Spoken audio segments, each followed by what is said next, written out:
particularly in trafficking, we see a lot of young women or even teenagers that run away from home. Maybe they're in the foster care system and they run away, or they just graduate and they're 17 years old and they find themselves, they're unhoused and they're on the street and they're desperate for love and attention. And there's an older guy that becomes they call it a Romeo pimp, which essentially grooms a young, vulnerable 17-year-old, 16-year-old with love and affection and attention, and even maybe just a place to live, and then says, hey, in exchange for that, you're going to have to service these men.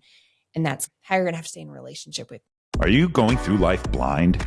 This is Eyes Wide Open with Nick Thompson. On this podcast, we share knowledge and stories that build human connection while elevating stigmatized societal issues such as mental health, holistic wellness, culture, free speech, and more. All to ensure we show up in the world with our eyes wide open.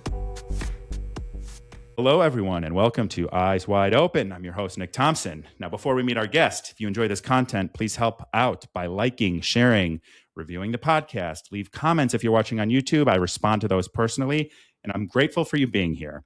Now, our guest today is Laura Parker. Laura is the co-founder and CEO of the Exodus Road, a leading global anti-human trafficking organization. Through the Exodus Row, Laura has partnered with law enforcement across the globe to free over 6,300 people that are trapped in human trafficking and capture over 2,000 perpetrators. Her goal is making trafficking dangerous by working with law enforcement to provide training, education, interventions, and to support trafficking survivors with aftercare services. She's a speaker, author, and advocate for human-centered leadership, drawing from her 15 years of frontline experience and raising 3 kids overseas while her husband worked undercover in anti-trafficking operations. I could go on and on, the wonderful work you're doing with your organization. And I just want to start off by saying thank you for that. Before we get into it, Laura, how are you doing today? So much to talk about. I am great, Nick. Thank you for having me. I'm really excited about getting to chat with you today. It's my pleasure to have you today. And, you know, I was saying before we were recording, this is one of the probably the biggest topic that is so difficult for me to talk about and explore. I've done a little bit of work, on the Epstein files, which we'll discuss a little bit, but it's a hard topic. And, the reason I wanted to do this today, because I was like, you live this every single day. I can live this for an hour and learn with you and learn from you. So, I just want to share that because this is human trafficking to me it's like almost too much to handle, and you live it every single day. So that's inspiring me to say, hey, you can do something about it here. So thank you for that. Yeah, absolutely. It's a really hard topic, and it's one of those things that it takes courage for people to even look at it, with eyes wide open. Like it takes courage even to step into a conversation around it. So I just appreciate you opening up the space for it. Absolutely. The work is important and it's very prevalent. And I think more and more people, which we'll talk about, like what is considered human trafficking. I think there's just a lot of myths and ambiguity, and probably people just aren't even sure where to start. So we'll tackle all of that today. But before we get to that, what did you want to be when you were a little kid? And how did that change over the years to lead you to the work that you do now? Yeah, I initially was like so many kids with big dreams. I wanted to be an actress, or I wanted to be on a stage in some capacity. But eventually, as I got older, I really wanted to be a teacher. And I really saw myself teaching internationally in the developing world. So from high school on, I had this dream of what does it look like to really live a life of purpose and help people and help children specifically. And so I actually have an education degree. I'm a middle school teacher by trade. That's it's been a journey, but teaching was where I started. And you taught over, where did you teach? Was it Thailand? Yeah, I just taught. Yeah, I taught a couple years in North Carolina, actually. And then we did move to Thailand, and we lived there for about 6 years with our kids. And that's when we started the Exodus Road, the organization. Okay. And so we'll talk about the Exodus Road, and I'd love to hear how you got into it. But I think with human trafficking, again, the weight of the topic, I think there's a lot of ambiguity around it, right? So, in your words, can you describe what is human trafficking and how does this happen in our civilized world? Yeah. Yeah. You're totally right. The issue is so complicated because there's so many misunderstandings about it. And then you add that to the complexity of the crime itself, to the darkness of the crime, and it just is kind of a breeding ground for misinformation. Yes, human trafficking by definition, I like to say it's when someone is exploiting someone else and that person cannot walk away. And that typically is through force, fraud, or coercion. And it can play out in a lot of different ways. A lot of people, when they think of human trafficking, they immediately think only of sex trafficking. But really, forced labor trafficking is a huge issue. And that can look like people that are forced to work in brick kilns or, clothing factories or in the agricultural world or domestic service. So that is a huge issue. But then there's also the sex trafficking, which is the sexual exploitation. Human trafficking is that as well. And by the numbers, modern slavery, the big number there is 50 million people impacted globally, and a large majority of 50 those are in million people, Asia. sorry, 50 million. 50 No, that's million okay. people Yeah, are that's in slave labor right now.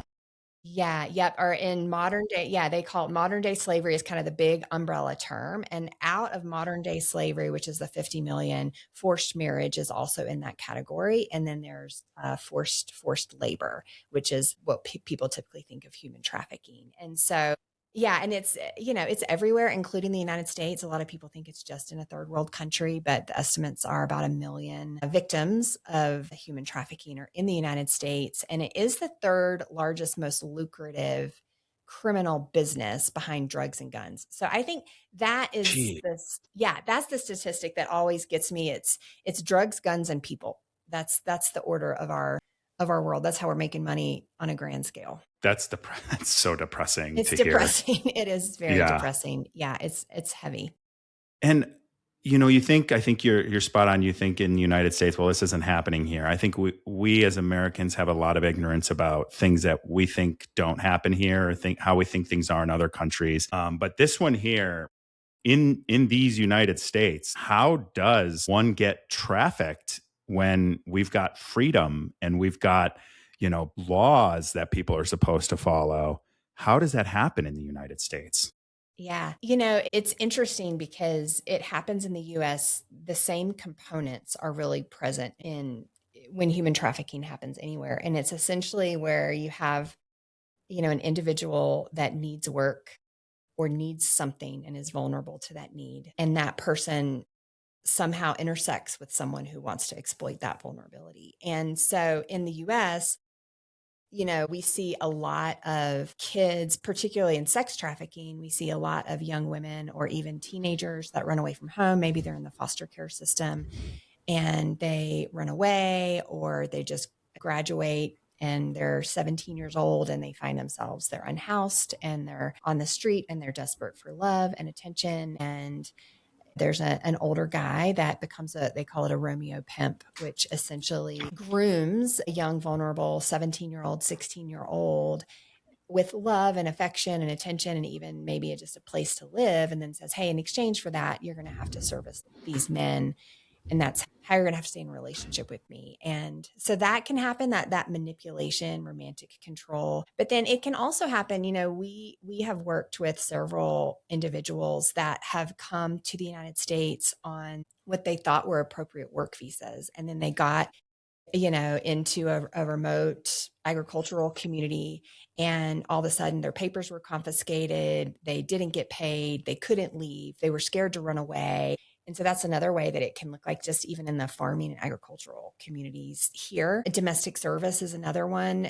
People will bring someone internationally here, and then they'll keep them in their house as a housemaid and not let them leave. So it can look like a lot of different things, but the mechanisms are really the same. It's a vulnerability that someone else exploits to make money off of or to get something out of. That's awful. It reminds me, I had a guest who's a friend of mine who was in a cult for 10 years. And it was like the same type of 18, stuck in, whatever the situation was, didn't see a lot of hope for the future, ended up joining this cult for 10 years. And it was the same type of manipulation where it was like, you're going to get all these things by joining us. And then once you're there, you slowly kind of have your autonomy taken away and you're doing things that, you may not do otherwise. But how does, and I just think like I think to manipulate a human being is, especially when you have sort of that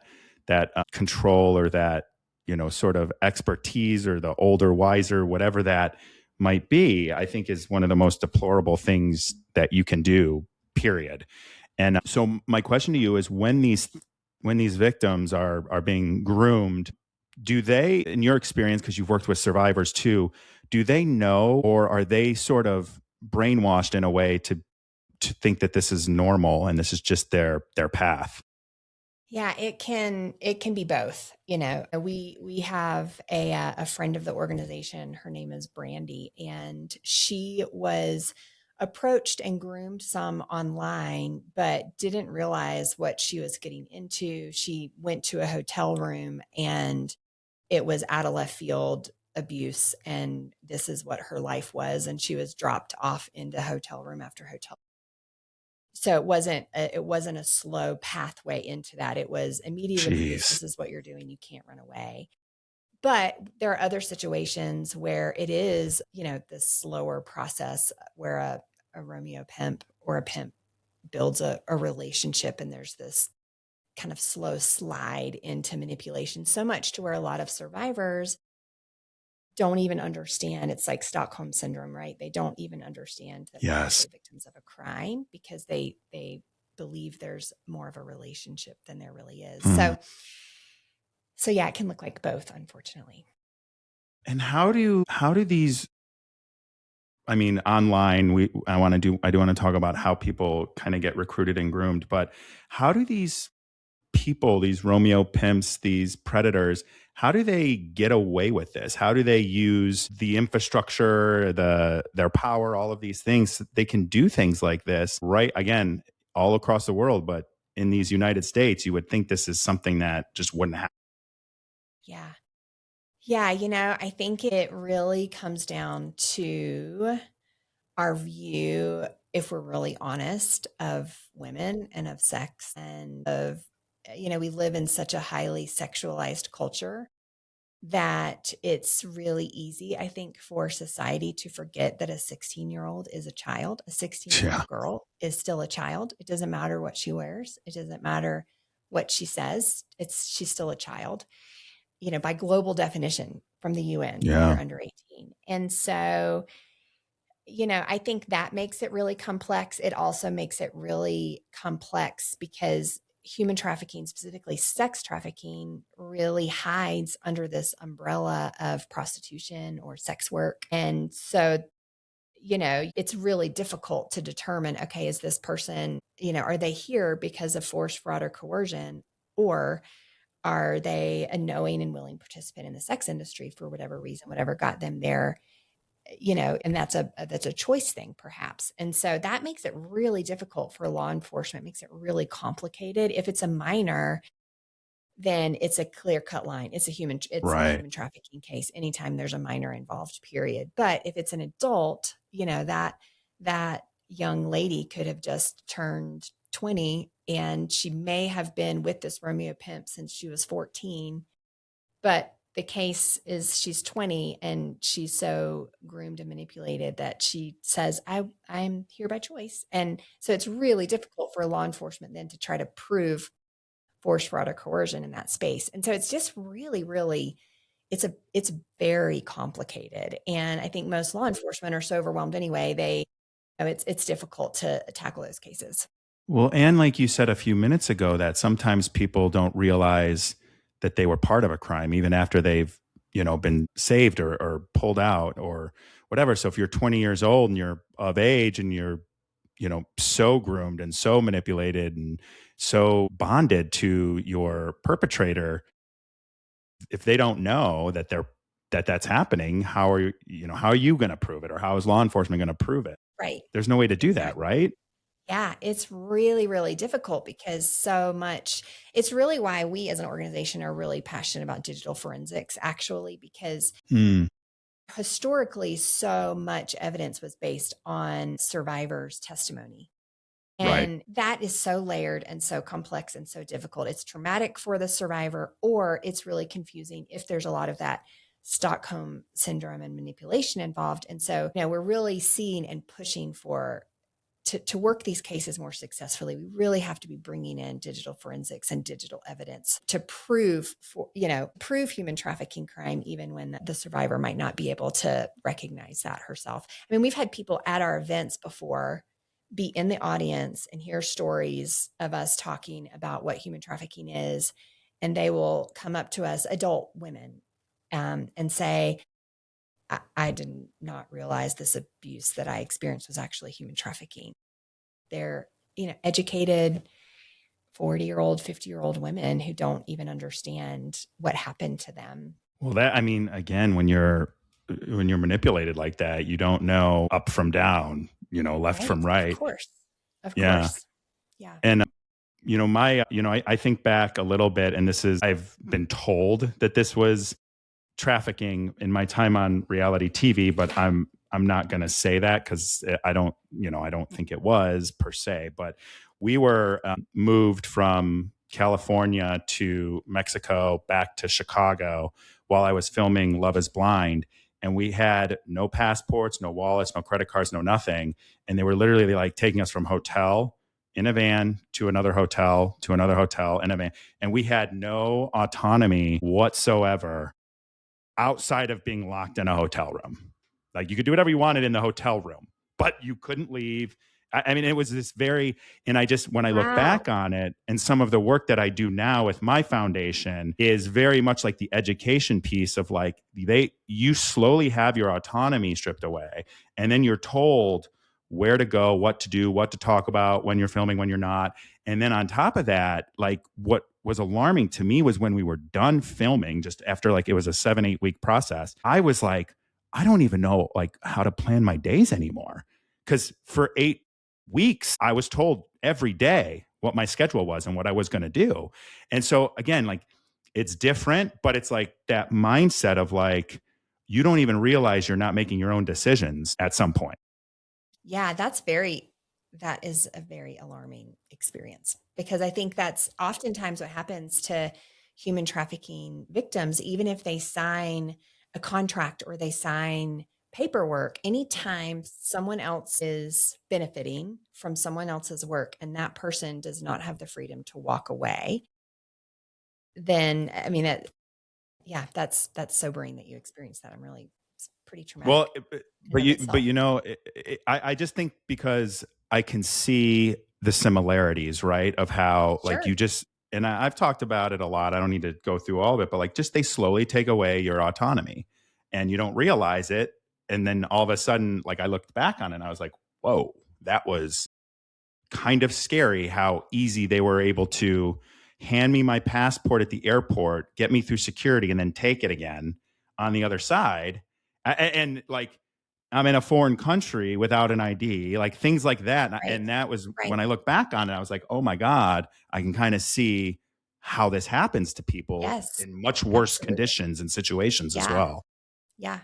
Yeah. And you take that and you take someone that doesn't have any resources or connections, and they're dropped into a foreign country and their passports are confiscated. They don't speak the language.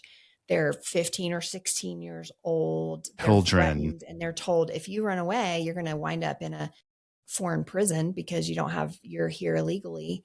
I mean, it's terrifying. especially, I mean, and their brains aren't fully developed, and they haven't had to take care of themselves in these kinds of ways. It's just awful.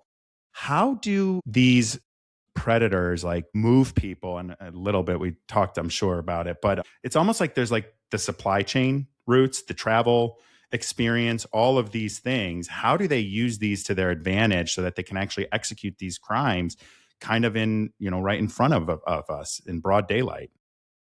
Yeah, it's definitely one of the misunderstandings is that human trafficking has to involve travel or crossing a border. And so that's important to note that it That's good to doesn't know. always have to include travel or crossing a border. There are some countries that include that travel component, but globally in general, it doesn't have to mean that travel happens. So sometimes human trafficking can happen, in the same neighborhood as the victim is living. But at the same time, there are definitely routes. And it's really interesting because, we can look at phone numbers that are promoting, for example, in the United States, we can look at phone numbers that are promoting through code words sex with minors. So if you're promoting sex with minors, that by definition is human trafficking, sex trafficking, right?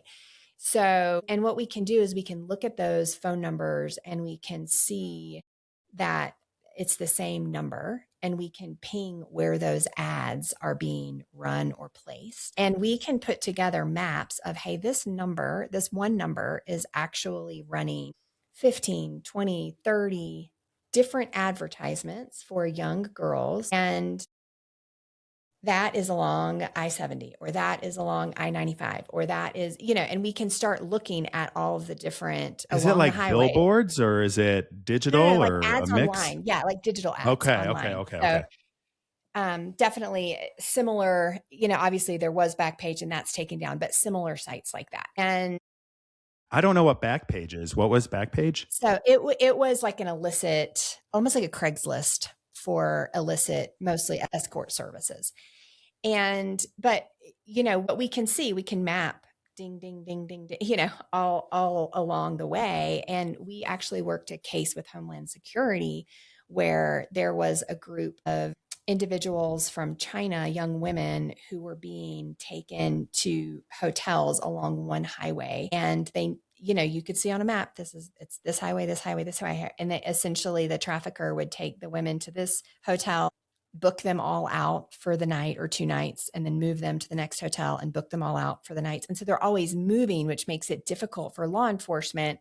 The law enforcement in Colorado aren't going to go over to the law enforcement in Utah. And so it makes it really difficult to stop it or to catch them. It's so, I remember, and this is, I remember the whole, I think it was 5 years ago or so, like the whole conspiracy about Wayfair. I'm not sure if you're familiar with that. We don't need Right. to. Yeah. Yeah. Yeah, Yeah. but I just remember thinking to myself at that point, and for those of you who don't know, like there was theories online of people saying that Wayfair was their infrastructure and website was being used to sell humans.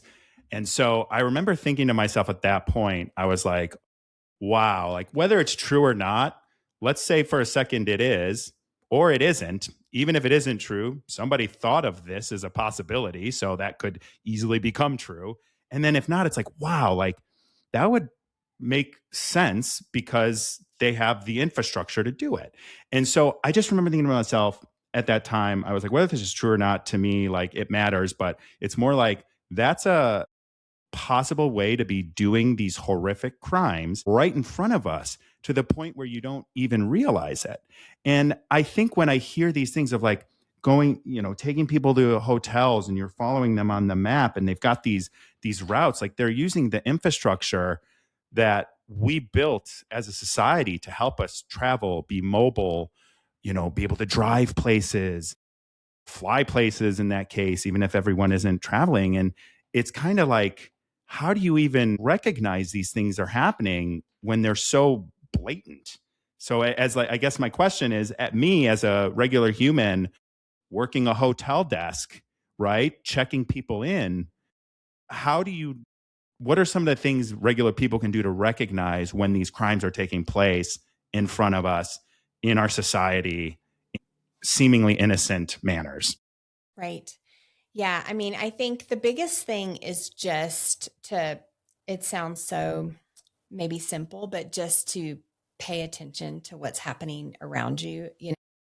If you get a gut check that something is not right, especially if there's a younger, teenager with an older man and they look like they are afraid or their eyes are downcast, or, you try to engage with them, or say hi and they don't respond, or there's some kind of control. It seems like there's some kind of control there, then that's definitely a red flag. So I just think paying attention, especially in airports, especially in hotels, anything with travel, gas stations, bus stops, that type of thing. I think paying attention, and then being able to call and report things to your local law enforcement. It's better to report it than to just assume it's fine and not report it and let it slide by.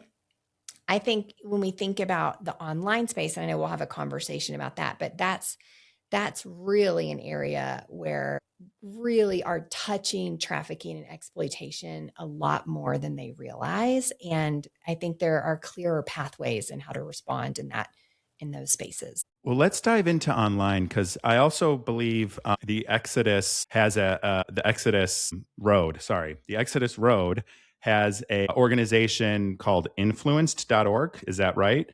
And Yeah. that's, yeah, much more about the online space and the role that that plays and helping parents and kids. So let's take an opportunity. What are some of the things, obviously we have ads, what are some of the things that happen online, to sort of find people and groom people and pull them into sort of this huge criminal ring of trafficking? Yeah. Yeah, I mean, definitely when you look globally, the online exploitation and online human trafficking and sexual exploitation of humans, but specifically of children in the United States, that is the freight train that is barreling down the track towards our kids in the US. And it's one we really have to sound major alarm bells around, because there were 20 million tips reported to the cyber tip line of online predation for kids just last year alone. AI generated CSAM, which is child sexual abuse material, has increased like 1,400% in the last 6 months. Kids are really falling victim to sextortion schemes in rapid fire. It's the fastest growing crime against teenagers, according to the FBI today. And sextortion is, a kid sends an inappropriate image, and then they're extorted or blackmailed for money, or they're threatened that they're going to release that image to the wide world. That is a really scary thing that actually targets boys. The biggest target of that is boys ages 14 to 17. So they're the largest targets of sextortion crime. And a lot of kids, unfortunately, have even committed suicide because they have felt so trapped and afraid of that, being caught in that situation. And so yeah, so we have a program called Influenced, which is prevention education. We go into schools and we talk to parents and we talk to teenagers about, okay, this is when you block and delete, and this is why you don't want to send that image, and this is what to do if you meet someone online that isn't who they say they are, et cetera, et cetera. And so we have really felt like that's been an important part of the conversation. But I think for the alarming thing is that it used to be that trafficking was a one-to-one scenario, right? It was that you had to have physical contact, you had to be in the same location. And now you have one trafficker that can traffic and exploit hundreds of people every day, and they don't even have to leave their house. And so it really takes a difficult problem and has exponentially multiplied it. Yeah, that's, and then with online too, I mean, as much as you try to, as a parent, put restrictions on your children and stuff like that, it's kind of the wild, wild west out there. And have you found, has AI made any impact in this space? Is there, I don't even know what that would be. I mean, obviously it could generate ads and stuff like that, but have you seen AI Yeah. have an impact at all? Yeah, I think that the scary thing is that it used to be that traffickers would do sextortion schemes, but they would have to get a kid to send a real image. Now they can just take the image and AI generate it and then still attack the kid. So the kid hasn't even sent anything and they still find themselves in the same place. And because obviously it looks so real, they're mortified and they just play off of that fear and that immaturity, right? As a 15-year-old boy. I mean, you don't want, you don't want your mom seeing that, and even if you say I it's don't not want true, I mean, anyone seeing it's it. you don't want Yeah. anyone seeing that. Like Not a 15. so yeah, I mean, so AI in that space in the hands of I traffickers, hadn't even thought of that. Like, yeah, has what a has really skyrocketed. grotesque, what a Has really grotesque skyrocketed. person to do that. Like, to that's the thing with AI, and I'm just like, when we're at a point where we don't know what's real and what's fake anymore. I mean, that's like 1984, Orwell's Yeah, 1984. it's If you've ever, scary, right? I keep it back here as a reminder on my little shelf because of things like this. And then you have, a child, someone who's terrified over something that isn't even real, making these life altering, terrible decisions based on a fake photo or video. Right. It's just Yeah. such a different level of disgusting. Yeah. Yeah. And it's so much harder. It's so much easier to cast the wide net of exploitation for traffickers with such little cost. It used to be that they had to have maybe an establishment, or they had to set up security, or they had to do all of these things. And now it's just, good internet access. And because we have not caught up with how to teach our kids how to protect themselves, or how to have more boundaries around apps and big tech and all of that, our kids are they're paying the price of the Yeah. learning curve here. Well, I remember too growing up, and I'm 41, so I grew up in the 80s and 90s. I remember the 90s. I don't remember much of the 80s. I was born in 85, but I remember like very distinct things you don't do. You don't take candy from a stranger. You don't get in Right. anybody's car or van. You don't go in their house. You don't show them any of your privates. Like very Yeah. tangible things. But when you talk about online and AI and just the way people communicate now, right? You couldn't send nudes 20 years ago, like things like that. Like Right. at, even 15 years old for myself, like you'd have to go buy a Polaroid and then get it Right. developed. And, Right. like it's so Right. different now. It's just, you can't cover it all as a parent, I feel like. So where do Yeah. they start? Yeah. I mean, I tell parents, first off, just delay as long as possible.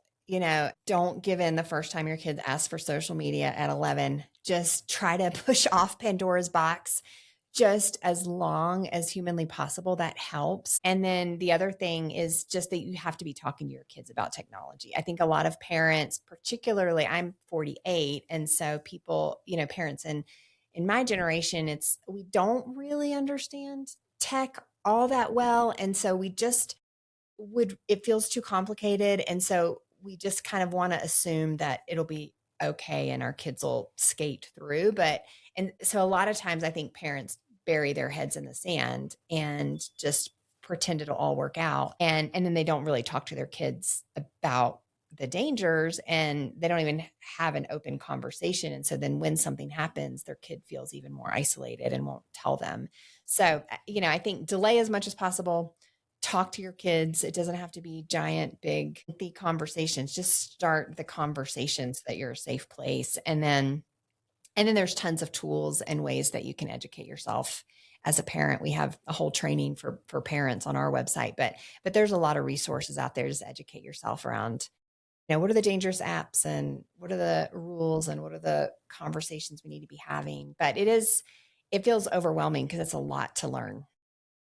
I think I'm not a parent, but as an adult of parenting age, when I think about having a kid and I'm like, I can empathize because I'm tired and burnt out all the time, right? I Right. feel like if you're a parent and you're working, or both of you are working, and then you've got three kids, and then you've got life It's so happening much. at you. Yeah, like where is it like, oh, how do I fit in trafficking and grooming education for my kids when I'm just trying to make sure they've got food on the table, they make it to school, they make it to soccer, they make it to, whatever that is. I can just empathize with the like, where does this fit in, right? And it's one of those things that, isn't top of mind when everything else in the world's going the way that it's going, right? And you've got your own economics you're trying to take care of. So I can empathize with that, but it's one of those things I think it's easy to ignore and be ignorant to, because it isn't it's right in front of us, but it's not like in front of us the way many of our other challenges as a parent or even as a human are.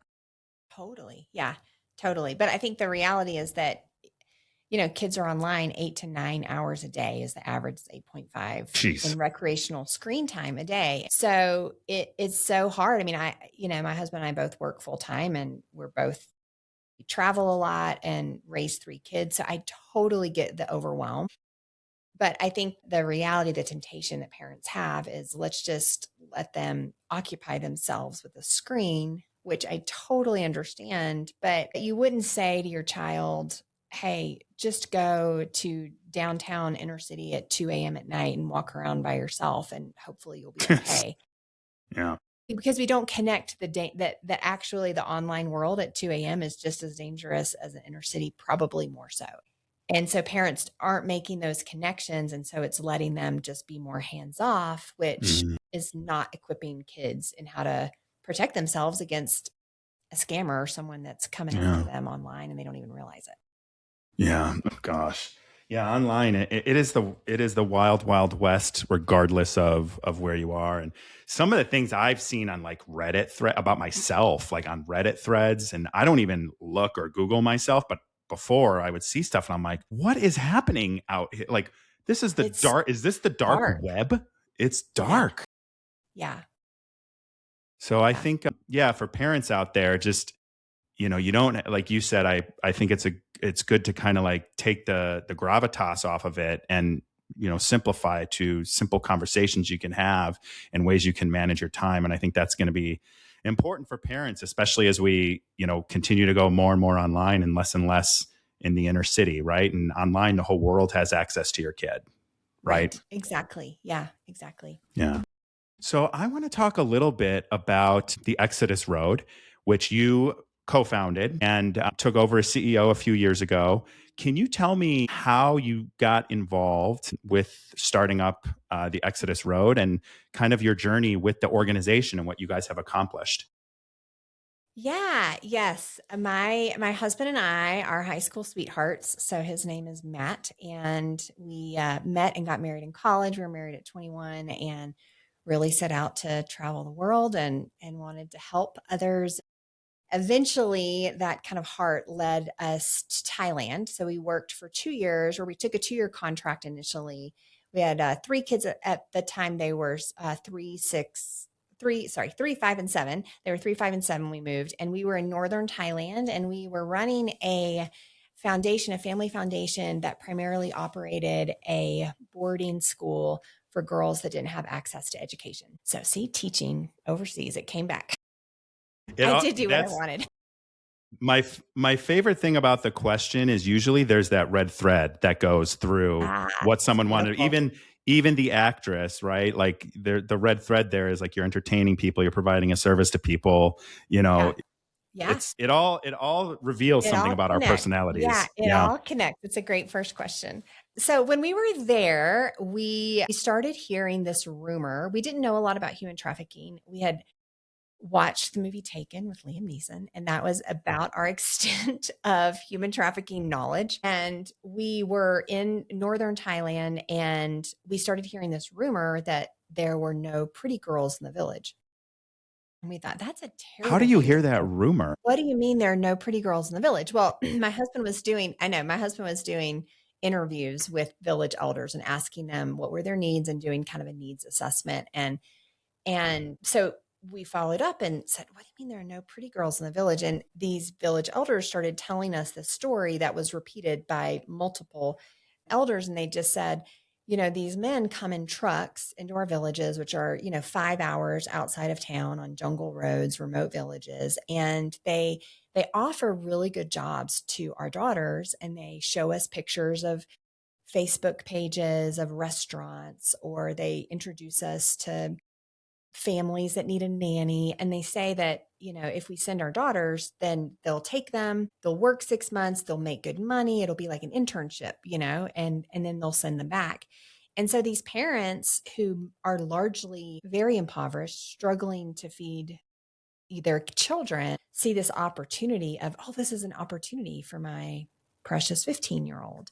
And so they'll give the 15-year-old to the guy in the truck, and then he will go down to Bangkok and sell them into sex trafficking to service all the Western tourists that are flooding into Thailand annually. And sometimes those parents were complicit in that. They actually did know what was happening, and that's a whole nother conversation. But oftentimes they did not know what was happening. And for us, we were just horrified at that reality because it had happened to several the girls that we had 45 girls in our care, and several of their aunts and sisters and cousins that had happened to, and they had just disappeared. So we started doing research and just asking this, okay, how do we help? Is there anything we could do? We don't know anything about this, but could we step in? And my husband ended up being on a research committee with a couple other nonprofits, and eventually he got asked to go into a bar that was run by an American in Bangkok that had photos of Thai girls, children in school uniforms on the wall of this particular bar. And the tip was, we think that that's actually a menu of girls that this American owner is selling. And we thought, well, this is not, we're not, he doesn't have military background. He doesn't have police background, but he can go sit in a bar and have a drink and ask some questions. And he Yeah. is an American tourist. And so, or he's not a tourist, but he can Yeah. play that role. And so he did that first case, and what was his job at the time? he was running the family foundation, the Okay. That's humanitarian what I thought. foundation that we were Yeah. working at. Okay. Yeah. And so he he came back, and Nick, I mean, I remember we were sitting by this creek and we were both just crying because he had met this 16-year-old girl who had the exact story that we had heard about up north in the village. She was from a village. She wanted to get home. She didn't know what she was coming into. She didn't know how to get home. She owed a debt to this brothel owner that wouldn't let her leave. We were just like, my gosh, like, How did you find this is her? actually true. Yeah, he was in that bar. So he went into Oh that my God. bar run by the Okay. American, and sat down and had a drink and was chatting with people, and met this girl who worked there, was being sold from this bar. And she was, I think, 15 or 16. She might have been 16. But he spoke Thai. And so he was able to hear her real story. And he came back from that situation, and we went to this police chief that we had met at the time. And we felt so, honestly, just so silly even putting ourselves out there. But he just said, hey, you probably have a lot of other people that can do this, but if it would be helpful, I can go in and I can look for minors in these places if you want. And this police chief who ran all human trafficking cases in the north of Thailand said, Matt, everyone likes to talk about human trafficking. No one wants to do what you just asked. I don't have anyone. And so we were like, well, I guess this is our next right thing. So he ended up becoming deputized with the Thai Royal Police as an undercover informant, and then began scoping out specifically red light districts that were, were catering to Western tourists. And that's how he started the journey. And then it grew from there. Yeah. And I know you guys co-founded the organization, and you took over as CEO. Can you share a little bit of his experience as that private investigator informant, and how you guys sort of evolved the organization and your roles? Yeah, we have been married for almost 30 years, believe it or not. And Congratulations. thank you. I know it's been an amazing journey. We really grew up together in a lot of ways, and I feel really fortunate to be married to Yeah. him still. So, we were in it from the beginning together, side by side. He did the investigations and the program stuff. I did the writing and marketing and communications and fundraising. And as the organization grew, just really, really did a lot of hard cases, was really put in a lot of incredibly difficult scenarios, saw a lot of awful things, and Was he still the started. only one doing it? No, we have teams now. Okay. Yeah, that's, Okay. our organization and the intervention side of our work, we offer human intelligence and open source intelligence and technology to law enforcement. So the organization has really, it started with just human intelligence, which is what he is still the founding person of that in our organization. But now we've added open source intelligence, which is, looking online and finding online data that helps support cases. And then we also provide technology to law enforcement. So he just saw a lot of really, really difficult things. And I think the challenge for us that was so difficult in this space is that when you're on the front lines and you see the realities of children being sold 6 times a night, every night, and you know that if you could just push a little harder, you could stop that in 3 nights rather than 2 weeks. You just have this consistent drive to push it out, push it out, push it out, push it out. Sacrifice, sacrifice, go, go. You can do it. You can push one more trip out. And I think, that mixed with just the tension of trying to run an organization and do the fundraising, it really all came crashing down on us about 5 years ago now. And he just really, I think, hit his limit. And he really felt like, I have to completely step away from this for a season because I just need a break. And I think that trauma, right? Secondary trauma, it doesn't go away. It waits for you to deal with it. And there was this giant monster pile of secondary trauma that was waiting for him to deal with. And so he did so much hard work. He went to a, a, a place that, he turned in his phone and turned in his car keys and went to a full week of intense counseling, Good. and he's done lots of therapy work and really learned how to take care of himself. So he's Good. he's Good. definitely in the healthiest place he has ever been. But it was during that season when he really needed to step out because of his PTSD that I stepped in as CEO, and I have been here ever since. And he's still very involved in the organization. He also works for some other digital forensics companies, Good. helping push forward some technology globally with law enforcement. But he does still work with the organization too.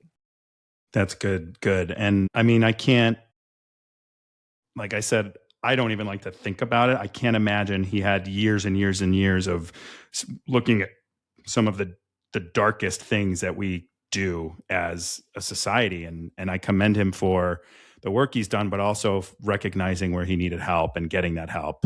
So, I'm glad to hear that. I'm glad to hear that you were able to take over. But I also have to ask you, how do you manage to do this kind of work and even, maintain the organization and the hard work that goes with it? But, you've also got this whole influenced digital side where you're trying to help, a real 360 view of all of the things that go into these exploitative practices. So how do you take care of yourself? Yeah. I definitely have learned a lot over the years. I think in the beginning, I really believed falsely that too much rested on my shoulders. And when you have this idea that too much rests on your shoulders, then you work harder and you dig in and you work harder and you work harder and you work harder and you go faster. And so in the last 5 years, I have really had to learn the discipline of what it means to just believe and tell myself and practice the enoughness, that I'm doing enough, and that, I can't, it's too big of I really do have to, I can't look at all that is. Yeah. I have to look at the things that we can do. And that has been really helpful. And I have a lot of just really practical things that I do in the last couple of years. I've really gotten into meditation, actually in the process of becoming an interfaith spiritual director, because I just feel like Cool. contemplation is really critical for what it means to just center ourselves and ground ourselves and listen. And all of that was not present in my life 5 years ago. And today I just feel so much more, I feel a lot healthier. I also take breaks. We do sabbaticals, and we have a really generous PTO plan at our organization just because we recognize that it's heavy work that we're asking people to step Yeah. into. Yeah.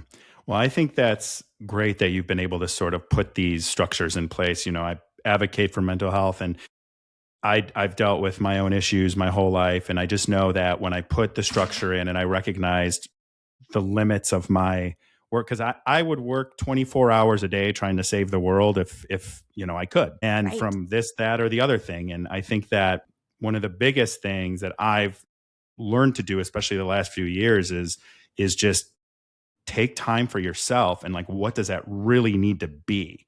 Because it isn't a pedicure, it's not a salt bath most of the time. It's really the ways that you like recharge your mind, and not so Yeah. much the physical stuff of self-care. And I always say, if you're not putting yourself first, no one's putting you first. So Yeah.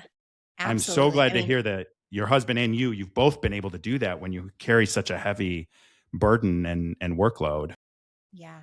Yeah, I do these things called I call them listening walks, and I'll walk for about an hour multiple times a week, and I don't have anything in my ear. I don't listen to podcasts, I don't listen to music.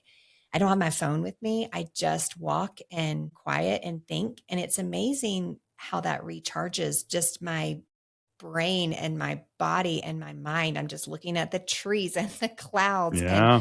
all of that is so healthy, and we just forget that because we have this grinded out culture.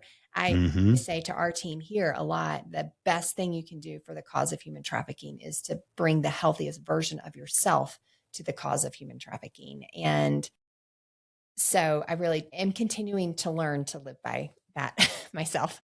Yeah, no, I think you're absolutely right. And I think too, when I call them tech free walks. I don't do them as much as I should, but I think when you're sitting there with your own thoughts, and by the way, when you listen to music or a podcast, even if you're thinking or it's on in the background, your brain is still processing that, right?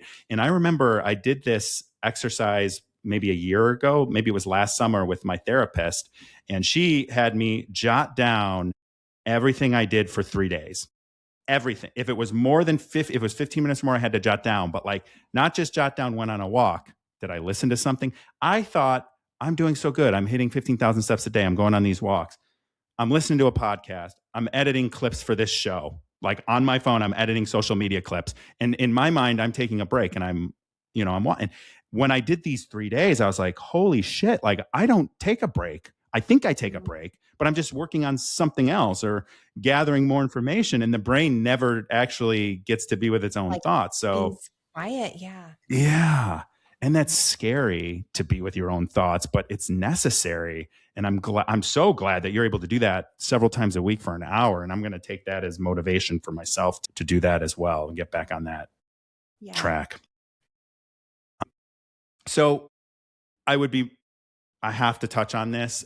So I've covered the Epstein files a couple times on this show in varying different degrees. People can go check out those shows if they want to deep dive what's happening in them, who's named, all of that stuff.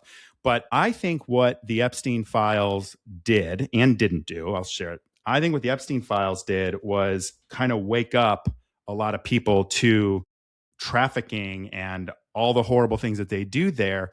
But at the same time, I think it also showed the grand scale of how big this is, which I think can lead people to be apathetic or nihilism. And, well, I can't do anything, so I'm just going to turn a blind eye, which I don't blame anyone really for doing that. But what are your thoughts on the Epstein files and what this means to, the trafficking world that exists and us as a society? Yeah. Yeah, I'm glad you brought it up. I think the beautiful thing that the Epstein files have done in the last, 2 years, especially as it's gotten such good media coverage, is it has really brought the issue into the public limelight, into the public conversation. That is deeply good because the reality is that things like this are happening all the time in every country at mass scale, and no one is talking about it. So the fact that people are talking about this particular case is a huge benefit, and it's important that people keep talking about it and keep demanding justice for it. I think, when I look at the road that the survivors have walked through to try to get justice for themselves and to try to, the courage it takes to say their stories, with such opposition, and they have just been failed again and again and again by our political system, by our justice system. That to me, when I think about the whole situation, is the most heartbreaking. And I think, I think the biggest thing that I would say to that is that this type of thing, if you're enraged at this, just know that this the horribleness of this particular situation is a drop in the ocean of what is actually happening, and is actually much more normative than most people realize. And I think it's difficult sometimes to have people stay in that place of rage, right? Look at so many things. It's like we get mad at something, we feel outraged, and we move on to the next thing because there's something tomorrow to also be There's some, outraged it's like a about. There's 15-minute something news all the cycle. time. Yeah. Right. Like there's something all the time. Like But I crisis do think, fatigue.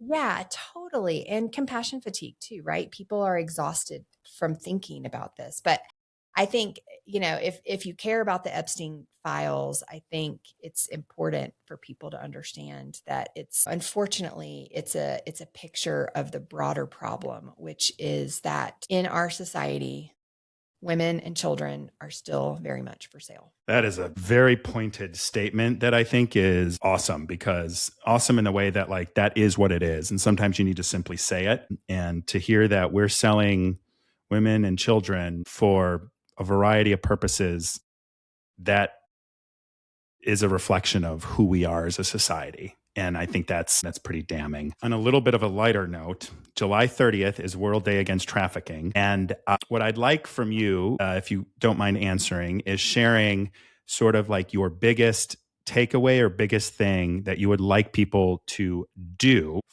for World Trafficking or World Against Trafficking Day, and how we can leverage that to help this audience feel like they can get involved. Yeah, on World Trafficking Day, I think I would say leverage your social media voice and leverage your financial resources. So I think those two things, find a anti-human trafficking nonprofit. It can be the Exodus Road, or there are a lot of other fantastic nonprofits. Find a nonprofit and share and tag and say something about human trafficking and how you care about this issue, repost their content. That kind of stuff is really important because it helps people not forget about the issue. And it's free, and it is a little bit of this public stake in the ground. It's using your microphone in your circle of influence to bring people's attention to the issue. And then I think leverage your resources. People so often, I know there's compassion fatigue and there's so many great causes to give to, but find a nonprofit and make a donation, because while everyone can't be on the front lines of this work, everyone does have $5, $10, $20, $100 that they can part with to invest and to give to the people that are on the front lines of this work. And action is what grows the muscle of activism, right? Like it's not just hearing the information and being very sad about it or being very heartbroken about it. It is hearing the information, feeling moved, and then doing something. You don't have to start off by doing a grand gesture. Just do something and grow the muscle of what it means to actually put your belief into some practice. Yeah, I love that. And I agree. And it doesn't have to be that big. And when you have something as big as this, or as big as all of the other issues going on in the world, you're one person, and recognizing that maybe you can just do one thing. Maybe you can share somebody's post. Or I've said to, a couple of my friends before too, like when it comes time to stand up and do something or say something, just make sure you're ready to do that. And, this could be a great opportunity for people to share financial resources they can afford to do, or again just share a post and highlight it to your followers. It doesn't matter who you have, your microphone is there, whether it's to 50 people or 500,000. So I think that's a great piece of actionable advice that we can take coming up for July 30th. Now I also want to give you a chance to ask me anything before we wrap up here. So do you have anything you'd like to ask me? Yeah. Thanks for offering that. I've loved this conversation, Nick. Me I think too. the question that I would ask you is, in this moment, after this 1 hour long conversation, What feels to you like the heaviest stirring, or what's your biggest takeaway from this? Ooh, like I said, I don't like to think about it that much because it is heavy, and I feel helpless, like you had said. But I think I've got two really big takeaways. One is that some things are just, you got to protect your peace, right? But some things are just too big to ignore. And I think that hearing some of the stories you've shared and the sacrifices that you and your husband and the people in your organization have made from a mental health perspective, it inspires me to think that, well, I can do something. I may not be able to be on the front lines, but I can do something. And I feel a little less helpless. And I also think the second thing that I feel, it would be easy for you to come on and say, donate to my organization, do this, do that, all of that stuff and make it an infomercial. But instead, it is really about driving awareness, keeping this top of mind. And, my videos on like the Epstein files have been demonetized and limited and not shown to people and stuff because, in addition to people not wanting to or not being able to, like there's censorship, unfortunately. And these topics that kind of show the ugly side of whether it be our politicians, the elite, or why am I blanking on the pimp? What was that name? The That you Romeo said pimp? earlier, the Romeo pimp. Yeah, in your neighborhood or wherever that might be, like this stuff is happening. And I think that, sharing it with people and building that awareness that it is happening and it's happening around us can hopefully, even though it can be as simple as sharing a social media post, it helps us sort of drive that awareness so we can stop more of these things and become, activated citizens that are actively participating in helping stop, a single person. Like imagine just stopping a single person or helping a single person who's been victimized escape. Like that's worth it. That's worth paying attention. So I think I've taken that away that, you don't have to let it consume you to be involved and be an active participant to stop these horrific acts. That's very beautifully said. Thank you. And Laura, again, I admire you for the work that you're doing. I'm grateful for you taking the time and even giving me some extra time today with you. Where can people find you online in your organization and get involved? Yeah, so we are at theexodusroad.com and on all the socials, we're the Exodus Road. And we also have Influence, which is our digital safety training and program. And that is a federally funded program. So for kids 6th through 12th grade, and then also the parents, teachers, and youth professionals. And that's at influenced.org. And then me personally, I'm on LinkedIn, Laura Parker, and then I'm also on Instagram. Laura Parker is my handle. And then my website is lauraparker.com. Excellent. And every link that you just said will be down in the show notes. So make sure that you click follow and, check out both of those nonprofits that are doing such important work. Laura, again, thank you so much for coming on today. I really appreciate your work and your willingness to share some of this heavy details of the work you do. And I'm grateful that you are out there to do it too. So thank you for coming on today. And I would love to talk to you again sometime soon. Yeah, thank you, Nick. I'd love that too. I appreciate it. Thank you for joining us on this week's episode of Eyes Wide Open. If you enjoy the show, the best way to support us is by sharing or dropping a review. For more information and content, check out engagewithnick.com or find me on Instagram at nthompson513. Don't go through life blind. Do the work so you can show up in the world with your eyes wide open.